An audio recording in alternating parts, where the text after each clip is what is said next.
Welcome to UPSC परीक्षा। My name is Rohit Kumar. आज हम बात करेंगे, आज हमारा फिर से हम बात करने वाले हैं 23 दिसंबर 2024 के करंट अफेयर, यानी द हिंदू और इंडियन एक्सप्रेस के मोस्ट इंपॉर्टेंट करंट अफेयर की बात करेंगे। और ये करंट अफेयर आपके एग्जाम के लिए इंपॉर्टेंट है, खास करके यूपीएससी और स्टेट पीसीएस के लिए। आपको पता होगा कि यूपीपीएससी और यूपीएससी में करीब करीब एक ही तरीके के प्रश्न पूछे जा रहे हैं, तो ऐसी स्थिति में न्यूज़पेपर हमारे लिए मोस्ट इंपॉर्टेंट हो जाता है। तो हम देखते हैं कि आज का मोस्ट इंपॉर्टेंट न्यूज़पेपर क्या है।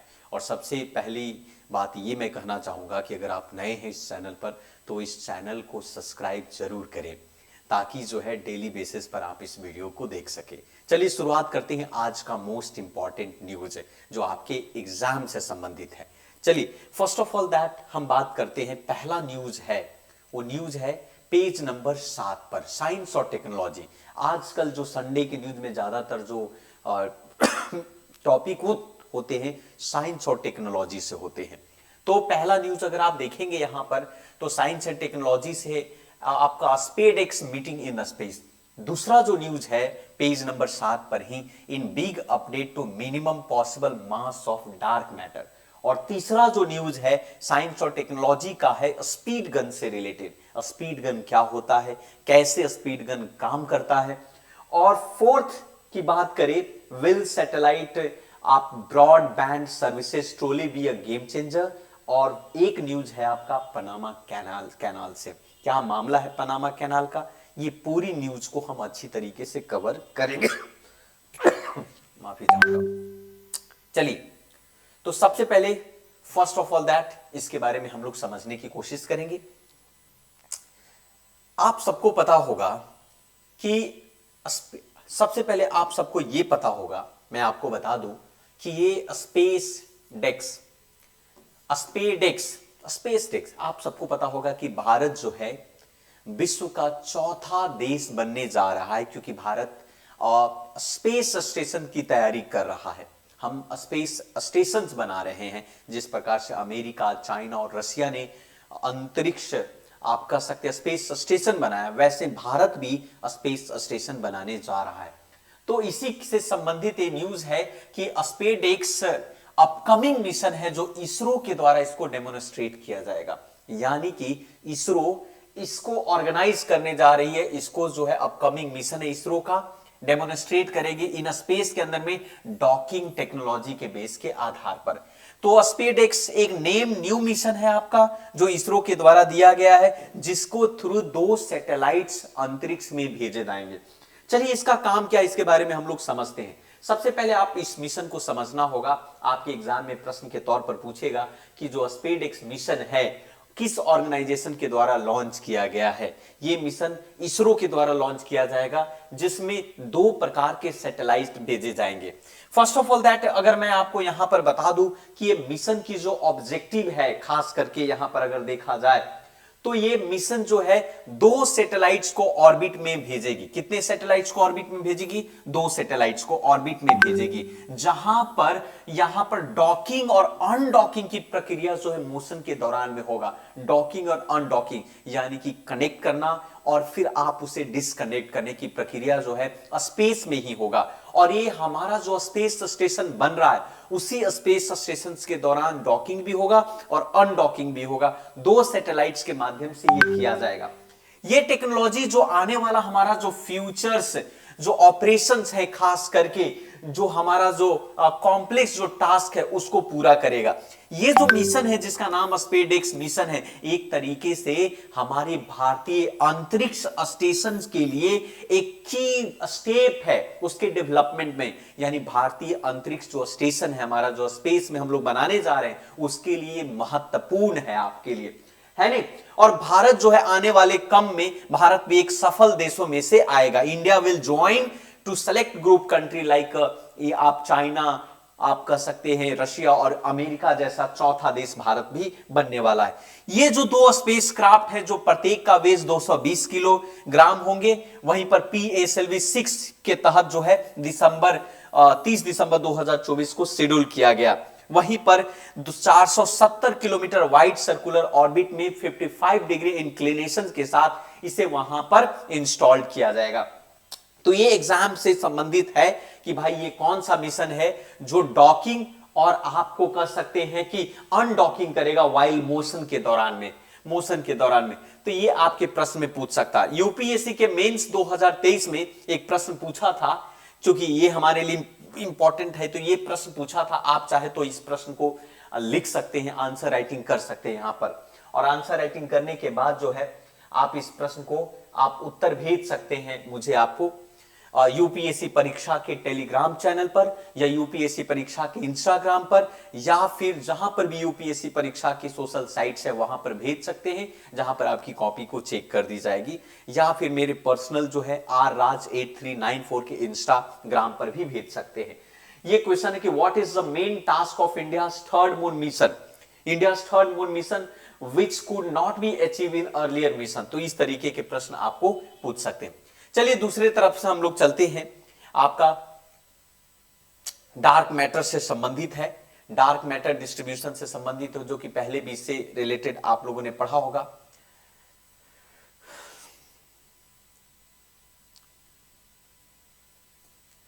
डार्क मैटर से रिलेटेड है, क्या कहता है इस न्यूज को एक बार हम लोग देख लेते हैं कि what is the dark matter, dark matter distributions क्या है, इसके बारे में थोड़ा समझ लेते हैं। डार्क मैटर, आपको बता दूं कि हमारे स्पेस में ऐसे कई प्रकार के मैटर्स होते हैं। डार्क मैटर्स होता है आपका, या ब्लैक मैटर्स की बात करें, गॉड पार्टिकल्स की बात करें, न्यूट्रिनोज की बात करें, न्यूट्रिएंट्स की बात करें, ऐसे बहुत सारे चीजें स्पेस के अंदर में है कि नहीं।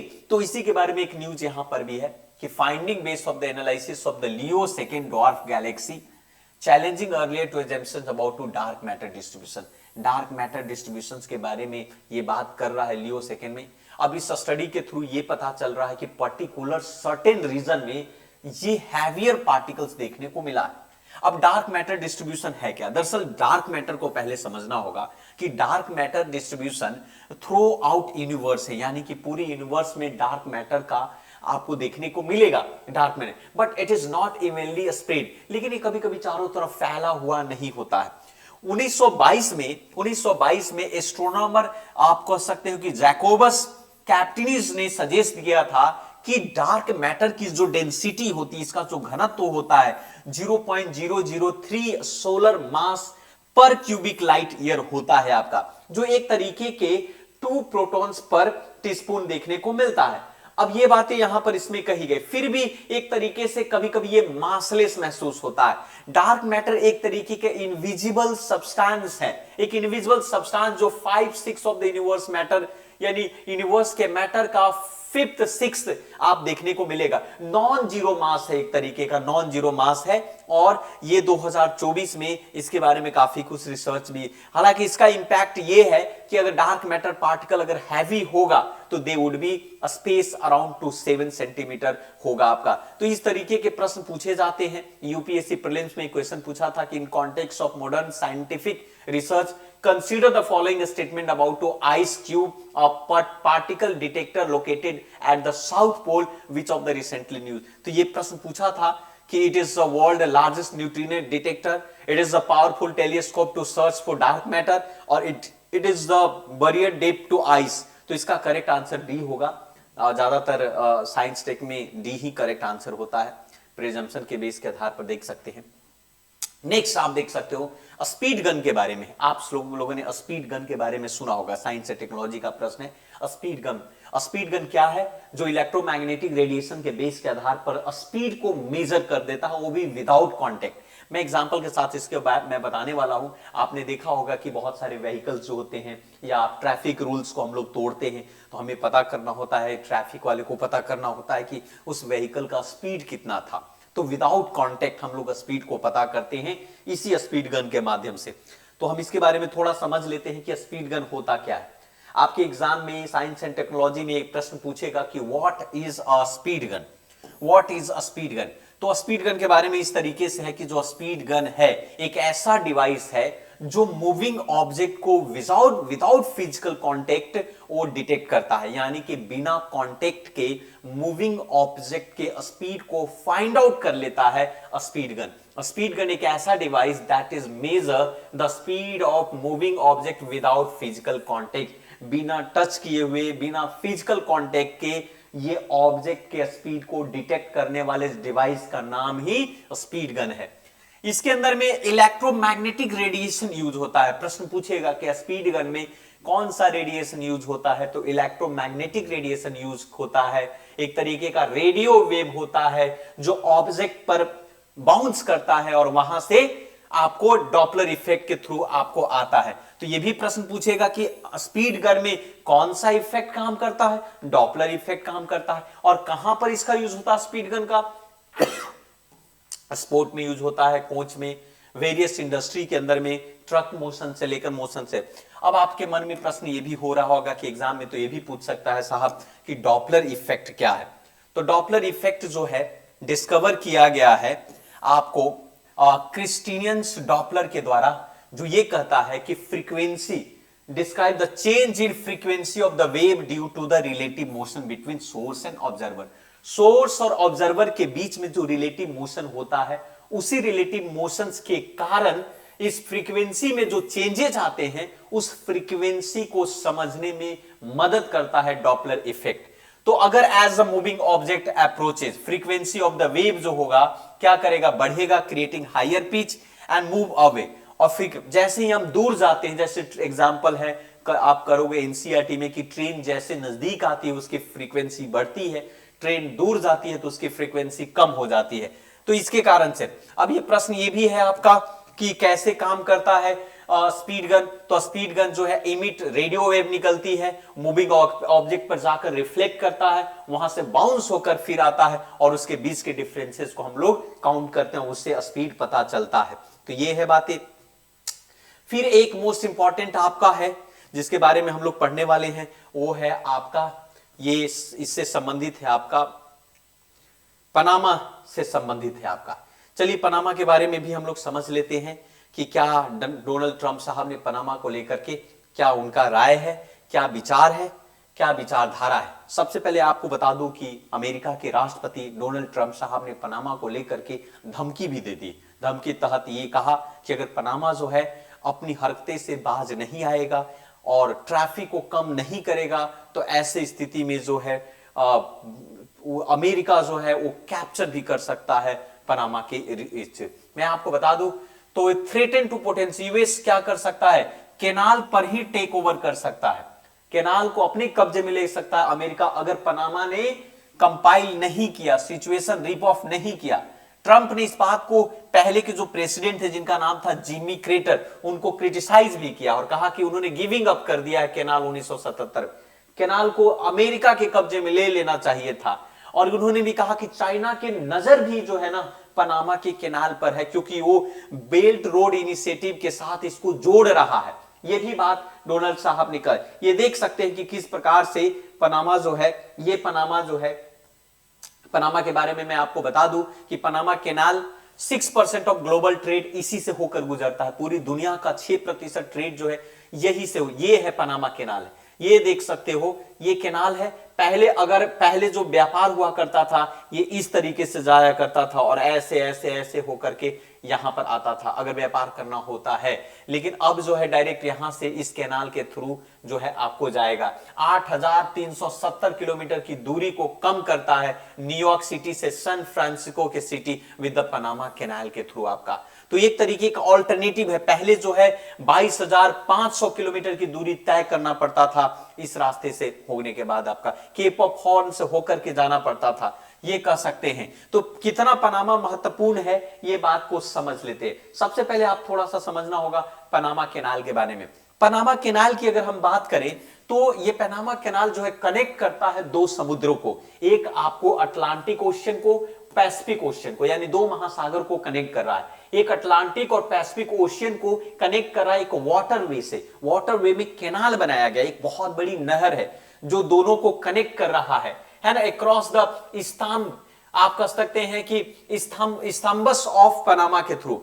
ये दो मोस्ट स्ट्रैटेजिक आर्टिफिशियल वाटरवे है। ये दुनिया का दो मोस्ट इंपॉर्टेंट आर्टिफिशियल आप कह सकते हैं जो सुएज कैनल के साथ आपका being with the Suez canal, दूसरा पहला पनामा कैनल और दूसरा सुएज कैनल आपका।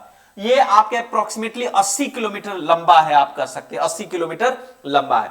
अब इस कैनाल की शुरुआत जो है फ्रांस ने किया था। 1904 से लेकर 14 के बीच में यूनाइटेड स्टेट ऑफ अमेरिका ने इसको बिल्टअप किया था और 15 अगस्त 1914 को इसकी शुरुआत की थी। लेकिन शुरुआती में इस कैनाल को शुरू किया था, आपको काम शुरू किया था फ्रांस ने, लेकिन फ्रांस ने इसको गिव अप कर दिया था। अब पनामा कैनाल जो है लगातार series of locked and raise and lower water level के कारण से ये जाना जाता है, काफी फेमस होता है। पनामा कैनाल 1914 में कंप्लीट हुआ।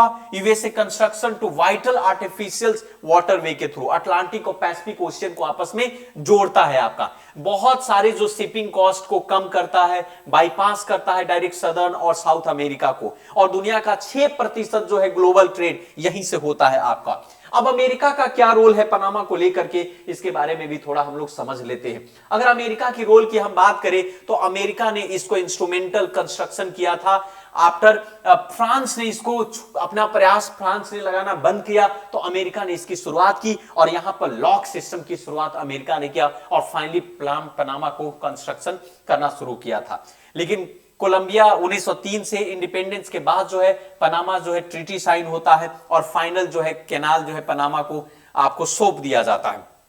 लेकिन यह भी कहा जाता है कि 1917 में एक ट्रीटी होती है पनामा को लेकर के, उस ट्रीटी का नाम है आप कह सकते हैं टोरिजोस आपको कार्टर्स ट्रीटी होता है, जिसके थ्रू जो है अमेरिका कंट्रोल कैनाल पे कंट्रोल पर एक तरीके से प्रॉब्लम क्रिएट होता है आपका ओवरसाइट्स के बेसिस के आधार पर, और ये पनामा को ये सौंप दिया जाता है। इसी को लेकर जो हमारे साहब हैं यूएस के president of USA Donald Trump साहब, जिन्होंने इसको लेकर के अपना स्टेटमेंट दिया है। तो ये अभी मुद्दा चल रहा है पनामा से संबंधित। हो सकता है आपके एग्जाम में इस तरीके के प्रश्न पूछे जाएंगे।